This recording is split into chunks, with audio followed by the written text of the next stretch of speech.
У вярхах ізноў заварушыліся. Трэба пільна вызначацца з новай кандыдатураю.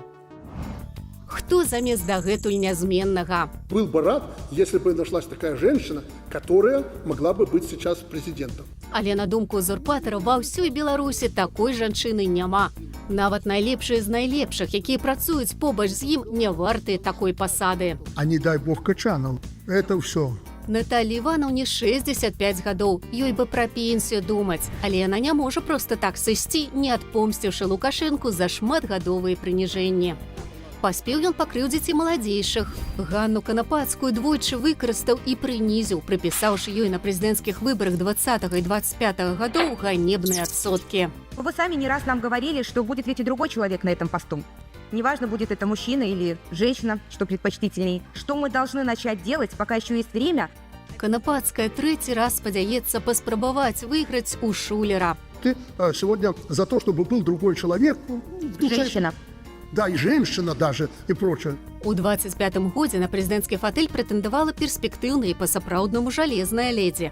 Але яе папрасілі зняцца з выбараў з заклікам аб'яднацца вакол незмяняемага. Ты не спеши думать, что женщина это вот все. А Чемоданова? А Конопатская? То же самое. Насамрэч не тое ж самае. Вольга Чемоданова паводле звання палкоўнік, Лукашенко толькі падпалкоўнік. Яна кіраўніца самай вялікай у Беларусі партыі. А яшчэ яна, як і павінна належаць прэзідэнту, дасканала валодае беларускай мовай і прачытала ўсіх нашых класікаў. Ды з яе біяграфіі можна пісаць кнігі. Вольга Чемоданова у дзявоцтве прыстрам нарадзілася ў 77-м годзе ў астрашыцкім гарадку пад Менскам, дзе цяпер улюбёная лукашэнкаўская рэзідэнцыя.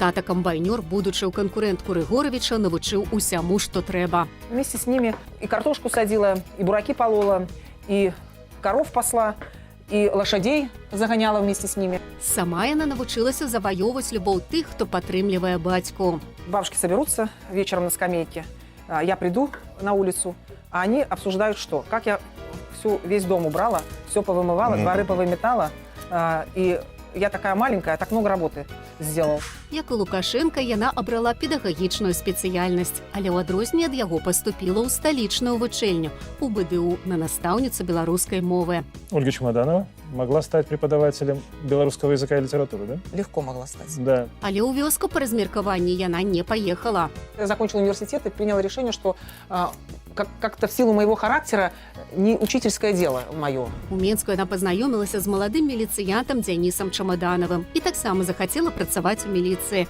Але там ёй казалі тое, што цяпер Лукашенко кажа. Сразу вопрос гендера. Вы женщина, а у нас в основном мужчина. А вы вот тут сейчас не справитесь, и началось. Але Вольга дамаглася цёплага месца ў бараўлянскім аддзеле і замуж выйшла за Чемоданова. А пасля яна стала тварам і голасам усяго Міністэрства ўнутраных справаў, прэс-сакратаром. Чемоданиха пошла, хуй настала в уши министру.